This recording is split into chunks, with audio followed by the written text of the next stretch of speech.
Quise decir 200 tercios más 150, eso va a dar 216. Es decir, el precio del trigo, de los diamantes en términos de trigo que asegura la uniformidad en la tasa de ganancia es 216 periódicos, 0,66 periódicos. Ahora, el problema es que en general la cosa va a cambiar apenas consideremos un caso un poco más general. Es decir, en general, en las distintas industrias, no se utilizan, no hay una industria como la que acabamos de imaginar, no hay una industria en la que el trigo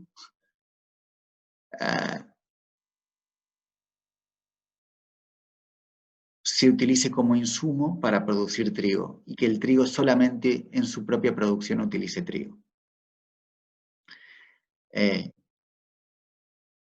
Cuando este ejemplo en el que con trigo se da de comer a los trabajadores y se utilizan semillas de trigo para producir trigo, es un caso avisorado por Ricardo en su ensayo sobre los beneficios, en el que el trigo en realidad es un sinónimo de bienes agrícolas. Como la mayor cantidad de bienes consumidos por los trabajadores eran bienes agrícolas, dice Ricardo, y dentro de esos bienes agrícolas la mayor cantidad de bienes eran el trigo, bueno, podemos asumir, sostenía Ricardo, que los trabajadores solo consumen trigo. Ahora, en una respuesta, Malthus le dice, no existe caso en la producción en la que el producto, produce, o sea, las 1000 unidades de trigo, coincide exactamente con el capital anticipado. No existe ningún caso en el que la producción es de la misma naturaleza que el capital, en términos físicos. Por lo tanto, nunca podemos hablar de una tasa de ganancia material, es decir, nunca podemos calcular la tasa de ganancia como si fuera el cociente de unidades físicas. En general, la tasa de ganancia va a ser el resultado de dos magnitudes, beneficios y capital anticipado, que son, en términos físicos, heterogéneos. Es decir, los beneficios van a constituir un tipo de bienes y el capital, por ejemplo, trigo, y el capital va a constituir una plétora de bienes. Por ejemplo, cuando los trabajadores consumen tela, ropa, electrodomésticos, etc., bueno, el salario de los trabajadores va a estar constituido de una cantidad de bienes que no es necesariamente la misma que se produce como producto. Y es ahí donde vamos a tener que indagar sobre los precios relativos. Entonces, consideramos el caso en el que se produce acero y trigo por medio de trigo y acero. En este caso, yo tengo 100 unidades de trigo, 20 unidades de hierro o acero y 10 unidades de trabajo para producir 300 unidades de trigo, y también para producir hierro necesito 30 unidades de trigo, 10 unidades de hierro y 30 unidades de trabajo. Es decir, tanto en la producción de trigo como en la producción de hierro se necesitan, además de trabajo, trigo y hierro. Ya no hay una industria en la que se produce un bien a partir del mismo bien, independientemente de que los salarios estén constituidos o no de un único bien. Entonces, supongamos que el precio del bien 1, que es el trigo, es 1, y el precio del bien 2, que es el hierro, es 2. Y además que los trabajadores consumen 2 unidades de trigo y 1 unidad de hierro, cada trabajador, ¿no? Por lo tanto, el salario monetario, o sea, el valor del salario, dado los precios que les permite a los trabajadores consumir su salario históricamente dado, vamos a ir sobre ese punto un poquito más adelante, el salario que normalmente consumen los trabajadores en un momento histórico determinado, está dado por la cantidad de cada mercancía multiplicado por su respectivo precio. O sea, 2 por P1, que es 1, más 2 por perdón, más 1 por P2, que es 2, o sea, 2 más 2, que es 4. ¿Está bien? Ese es el salario. Con ese salario monetario, los trabajadores pueden comprar, cada trabajador puede comprar exactamente la cantidad de trigo y de hierro que conforman su salario real. En este caso, W es una cierta cantidad de dinero. Entonces, supongamos que los precios y costos de los sectores son, en la industria 1, se generan ingresos por 300, se utilizan insumos por 140, se pagan salarios por 40. Fíjense, si el precio del trigo es 1, 300 por 1, 300, después 100 por 1 es 100 por 1 es 100, más 20 por 2 es 40, estos 140 son los gastos de insumos en la producción de trigo, 40 de salarios porque cada trabajador cuesta 4 pesos y hay 10 trabajadores, son 40 de salarios, la ganancia es ingresos menos costos, que es 120. ¿Cuál es la tasa de ganancia o la tasa de beneficios? Es 120 dividido 300, que es 0,65. Hacemos el mismo procedimiento en la industria del hierro, 200 de ingresos, 50 de insumos, multiplican el P por Q, o sea, P de los precios que dimos antes por la cantidad de insumos, más los salarios. Esos salarios surgen de 4 por trabajador por 30, 120, nos queda una ganancia de 30 y una tasa de ganancia de 30 sobre 200, que es 0,18. En este caso, entonces, tenemos una tasa de ganancia distinta entre ambas industrias.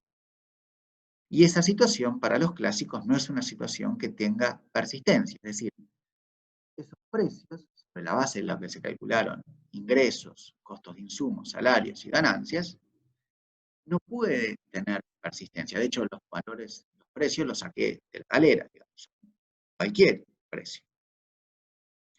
Como la tasa de ganancia es más alta en la industria 1 que en la industria 2, lo que deberíamos esperar es un movimiento de capitales desde la industria 2 hacia la industria 1 que tienda a aumentar la oferta de trigo, disminuir la oferta de hierro, aumentar el precio del hierro, disminuir el precio del trigo, porque está disminuyendo la oferta de trigo, perdón, de hierro y aumentando la oferta de trigo, hasta que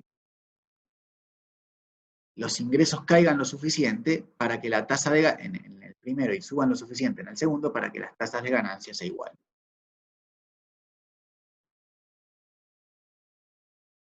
Como dice Ricardo, digamos, bajo libre competencia hay una tendencia persistente hacia que los precios, como vimos en el ejemplo anterior de los diamantes y el trigo, rindan la misma tasa de ganancia.